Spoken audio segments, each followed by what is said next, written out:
let's take a look at a way to add some rough edges to your photo. But the tutorial really has more than that. There's a few lessons in this one because, frankly, I've seen tutorials on how to add the rough edges to your photos, but what I want to show you is all about how to work faster, how to work smarter, and this method does it in a way that makes it very easy and very simple, that once you get a cool edge, then you can save it so you can add it to your other photos. So you'll learn how to do that, but you also learn some very cool things about brushes here. So let's do it to this photo first. And what you're going to find is I can't do it to a background layer. I can, but it's not the way that I want to work here. So what I'm going to do is take my background layer here and make it so it's not a background. So just double click on it, and you'll see it brings up a new layer dialog, and then I'm just going to hit OK, and it changes it from background to layer 0. It's not locked anymore, but more importantly, I can add a new layer, and then I can fill that layer with a color. So I'm going to fill it with black or white, or black or white. I'm going to fill it with black, and to do that I set my foreground color to black, and I pressed Alt backspace on the PC, Option Delete on the Mac. So now I have a black layer. I'm just going to drag it below the photo. Now what we do here is we come, and most of the flexible methods for adding these rough edges include adding a layer mask, and that's the way I'm going to work here. So let's add the layer mask, and then we're going to go over and select our brush tool here, go to the brush picker, and instead of choosing one of the brushes that everybody can choose, because this is the default brush palette, I'm going to go to the little pop-out menu here, and I'm going to choose, let's go for Natural Brushes 2, and I'll say append. I can replace it, which replaces these, or append them to the end. I'm going to append them to the ends. And then as we look through these brushes, you're going to see that we get a lot of very creative other options when it comes to our brushes. I'm going to choose this one right here. It's a 50 pixel chalk light.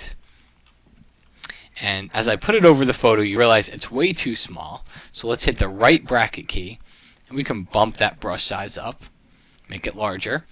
And then what will happen is, notice that I have a white layer mask here. If I start to paint on this with black, which my foreground color is set to black, I have a paintbrush, watch what happens. I'll start to show the layer that's below it. That's because that layer is black. Alright, so I'm not really painting with black on here. For example, if I were to change this layer to white, see how that changed to white, because it's really showing what's below. Alright, so let's go and we'll reset that really quick. So what we're going to do is start painting around some edges around our image here. And by default, I'm not crazy with what this is doing because it doesn't really look like a very cool edge. So what you do is go up to your brush picker right at the top of the options bar here, go to scattering, and you can change your scattering amount here. You can go to brush tip shape, you can change your spacing, make them further apart or closer together.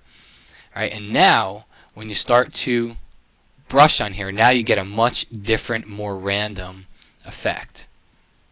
Alright, and let's just go around the image. I'll get the sides over here. And take a look at my brush. It has a left side and a right side.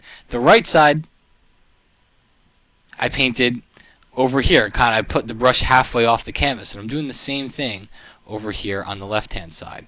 And then we'll paint right along the bottom as well. We'll just paint right along there. Now if you can't see it, maybe black is a little bit too dark for this, so you can always change that background to white, and you can see I get a whole different view.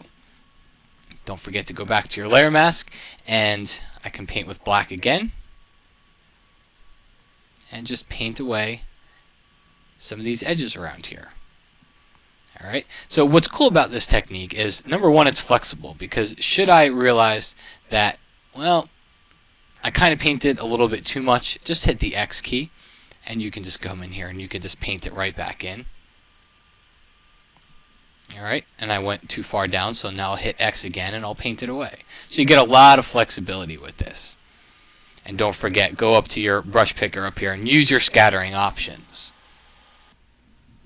So at this point, we are done with our edges, but now what we want to do is make it so we can easily add this to another image. So let's do a little trick here. I'm going to Alt-click on the layer mask, and what that does is it just shows me this layer mask. It's black and white. And then we'll go to Select All, I'm going to go to my edit menu and choose copy. We'll go back, alt click on it again to get back to the regular image here. Create a new layer and then go to edit paste and paste that copied image back in. So this is what our mask looked like. Now let's turn it into a brush. Select all, go to edit, go down to define brush preset. We'll call it Matt's Edge Brush. Hit OK.